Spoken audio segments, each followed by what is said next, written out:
Hello, everyone, and welcome to Curious Potential, the place where we unlock the strategies and mindsets needed to reach your highest version.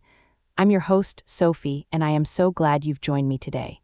We're diving into a topic that affects every single one of us, regardless of our profession or stage in life: the art and science of the personal productivity system. Now, when most people hear the word productivity, they immediately think of the hacks.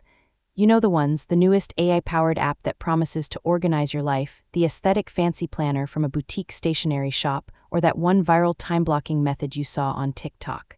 But here is the truth: true productivity isn't actually about the tools. Tools are just amplifiers. If you're amplifying a chaotic process, you just get organized chaos. Real productivity is about the system. It's about creating a reliable framework that bridges the gap between knowing exactly what you need to do and actually getting it done. In this episode, we're going to move beyond the quick fixes and explore the three core pillars that hold up a sustainable system: effective task capture, energy management, and workflow optimization. Let's get started and figure out how to turn your potential into actual progress. Now that we've set the stage, let's dive into the foundation of personal productivity, the to-do list. Now, I know what you're thinking, Sophie, I already have a list, but here is the hard truth. Most of us aren't actually using task lists, we're using wish lists. A wish list is a vague collection of hopes like start that business or get healthy. The problem is your brain doesn't know how to execute a wish. To fix this, we need to shift our architecture. We're going to lean on the Getting Things Done methodology, or GTD, pioneered by David Allen. The first step is all about your mental RAM. Our brains are incredible at processing information, but they are terrible at storing it. When you keep a mental tally of everything you need to do, you create a background hum of anxiety that drains your energy. The solution: capture everything in a trusted external system, whether that's a digital app or a physical notebook, to clear that mental space completely. Once everything is captured, we move to the second phase of GTD, processing. This is where we turn those wishes into actionable steps. If your list says Project X, that's not a task, it's a project, and it's intimidating. Your brain sees Project X and immediately wants to procrastinate because the finish line is too far away. Instead, break it down into the smallest possible physical action. Don't write Project X, write email Sarah regarding Project X budget. See the difference? One is a vague cloud of stress, the other is a concrete action you can finish in 5 minutes. While we're refining these tasks, we also need to integrate the Eisenhower matrix. This is a simple but powerful tool for distinguishing between what is urgent and what is important. Many of us spend our entire day reacting to urgent notifications, the firefighting mode, while the truly important work that moves the needle on our lives gets pushed to the bottom of the pile. The goal is to ensure we aren't just busy, but actually productive. Finally, let's talk about the trap of the infinite list. We've all been there. You write down 20 things, finish 4, and end the day feeling like a failure. To stop this cycle of overwhelm and decision paralysis, I want you to implement the rule of 3. Every morning or the night before, select only 3 non-negotiable wins for the day. These are the 3 tasks that, if completed, would make the day a success regardless of everything else. By limiting your focus, you eliminate the mental fatigue of choosing what to do next and give yourself a clear path to victory. It's not about doing the most, it's about doing what matters. When you combine the capture system of GTD, the clarity of actionable steps, the priority of the Eisenhower matrix, and the focus of the rule of 3, you've transformed a simple piece of paper into a high-performance engine for your life.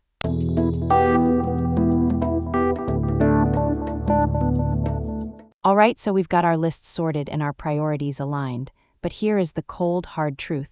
A perfect to-do list is completely useless if you don't actually have the fuel to execute it.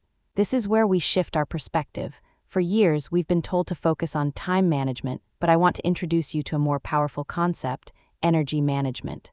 See, time is finite, we all get the same 24 hours, but energy is renewable. If you know how to harness it, you can get more done in 3 hours of peak energy than you can in 8 hours of sluggish grinding. To manage that energy, we first have to understand our internal wiring, or what scientists call chronotypes. Basically, are you a lion, a bear, or a wolf? Lions are the early risers who hit the ground running. Bears follow the sun, they're the most common, peaking mid-morning. Then you have the wolves, the night owls who find their stride when the rest of the world is asleep. Once you identify your type, you can align your hardest, deep work tasks, those cognitively demanding projects, with your highest energy windows. For a lot of people, that's the first few hours of the morning, but the key is matching the task to the biological peak. Now, even during those peak windows, you can't just sprint for 5 hours straight. That's where ultradian rhythms come in. Our brains aren't built for marathon focus, they operate in cycles. Generally, the brain can maintain a high level of focus for about 90 minutes before it needs a reset. If you try to push through the fatigue and ignore that mental wall, you hit a point of diminishing returns where you're working harder but achieving less. The secret is strategic recovery. I'm talking about short, non-screen breaks. Step away from the phone, stretch, or grab a glass of water. These moments actually recharge your prefrontal cortex, allowing you to dive back into the next 90-minute block with full power.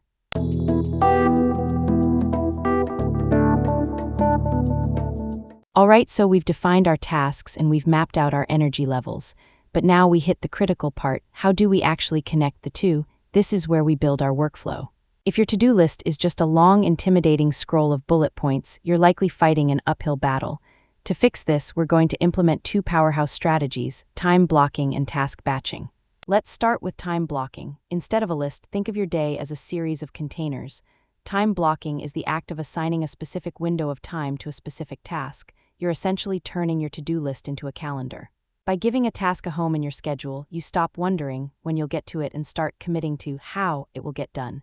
It transforms a vague intention into a concrete appointment with yourself. Now, to make those blocks even more effective, we layer in task batching. This is where you group similar shallow tasks together, things like answering emails, filing expenses, or updating your CRM, into one single block. Why?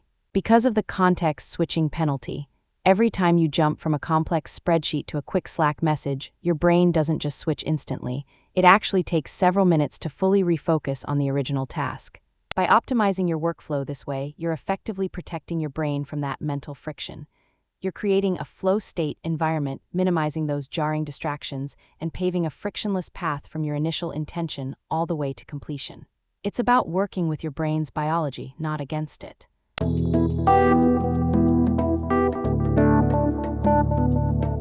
And that brings us to the end of our deep dive into personal productivity. If there is one key takeaway I want you to hold on to, it's this: your productivity system is not a static piece of software or a rigid set of rules. Think of it as a living organism. It grows, it evolves, and yes, sometimes it needs a bit of maintenance to stay healthy. This is why the weekly review is so non-negotiable. You need that dedicated time to prune away the habits that aren't serving you and adjust your sails for the week ahead. Without that review, even the best system will eventually succumb to clutter and chaos. As you start implementing these ideas, remember the core pillars we've discussed. Start by capturing every single task and idea so they stop taking up mental real estate. Align those tasks with your natural energy peaks. Don't fight your biology, work with it. And finally, protect your focus by batching similar activities together to avoid the cognitive drain of constant task switching. It might feel like a lot at first, but the secret is to start small and iterate often. Tweak your process, see what sticks, and refine it over time. Thank you so much for joining us on this exploration of personal productivity here on Curious Potential. Be kind to yourself, stay curious, and we will see you in the next episode.